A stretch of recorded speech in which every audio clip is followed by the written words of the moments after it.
तर एक मोठी बातमी समोर येते। जरांगेंना आझाद मैदानात आंदोलनासाठी परवानगी देण्यात आलेली आहे। आत्ताच्या घडीची सगळ्यात मोठी बातमी आपण पाहतोय। मनोज जरांगे हे आंदोलनासाठी आंतरवाली सराटीवरून निघालेले आहेत आणि मोठी बातमी समोर येते। आझाद मैदानात आंदोलनासाठी त्यांना परवानगी मिळालेली आहे। या संदर्भातील अधिकची माहिती जाणून घेऊयात आपल्या प्रतिनिधी प्रणाली कापसे यांच्याकडून। प्रणाली, सगळ्यात मोठी बातमी आपण आता पाहतोय। मनोज जरांगे यांना आझाद मैदानावर मोर्चा आंदोलनासाठी परवानगी मिळाली आहे।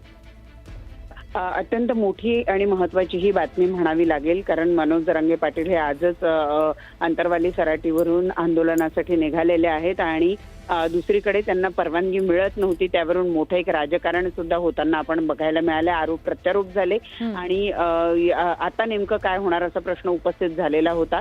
परंतु आताच पोलिसांनी, आझाद मैदान पोलिसांनी ही एका दिवसासाठी, एका वेळेसाठी ही परवानगी दिलेली आहे। ही परवानगीच्या अटी शर्ती काही लावण्यात आलेल्या आहे, जसं की एका दिवसासाठी। म्हणजे जर मनोज जरांगे पाटील यांनी म्हटलं की मी 3-4 दिवस पुढे आंदोलन कारण आमरण उपोषण करण्याचा इशारा त्यांनी दिलेला असल्यामुळे ती एका दिवसासाठी त्यांना परवानगी देण्यात आलेली आहे आणि एकदाच त्यांना ही परवानगी मिळणार आहे। 2 दिवसानंतर त्यांनी पुन्हा परवानगी मागितली तर त्यांना ती दिली जाणार नाही। एका वेळेला, एका दिवसासाठी ही परवानगी देण्यात आलेली आहे। सोबतच जर शनिवार, रविवार आणि कुठल्याही शासकीय सुट्टीच्या दिवशी ही परवानगी देण्यात येणार नाहीये, असं सुद्धा या पत्रामध्ये म्हटलेलं आहे। मुळात ही परवानगी दिली जात नव्हती, त्यावरून सुद्धा आपण बघितलं की मोठ्या प्रमाणावर आरोप प्रत्यारोप झाले होते आणि मनोज जरांगे पाटील हे त्यांच्या आंदोलनावर ठाम होते आणि अशात ती परवानगी त्यांना आता देण्यात आलेली आहे।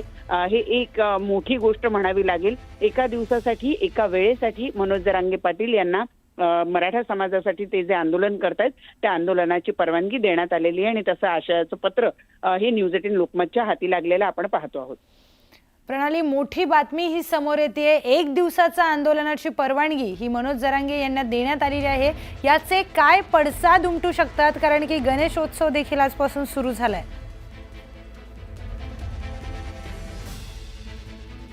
कारणच मुळात गणेशोत्सव होतं। मुंबईमध्ये गणेशोत्सव खूप मोठ्या प्रमाणावर साजरा केला जातो आणि मोठ्या प्रमाणात गणेश मंडळं जी आहेत ती सुद्धा मुंबईमध्ये आपल्याला बघायला मिळतात।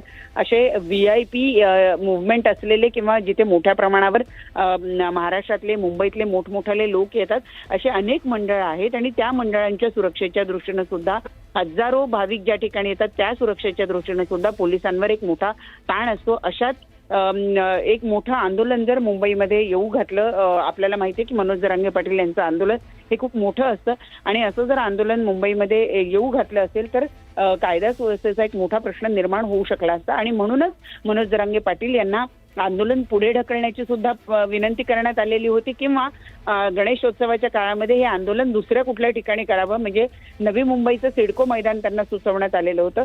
परंतु त्यांनी या दोन्ही ऑप्शन्सला, या दोन्ही पर्यायांना त्यांनी नकार दिलेला होता आणि त्या पार्श्वभूमीवर ते त्यांच्या हट्टावर कायम राहिल्यामुळे आता अखेर आझाद मैदान पोलिसांनी त्यांना एका दिवसासाठी, एका वेळेसाठी ही परवानगी दिलेली आहे।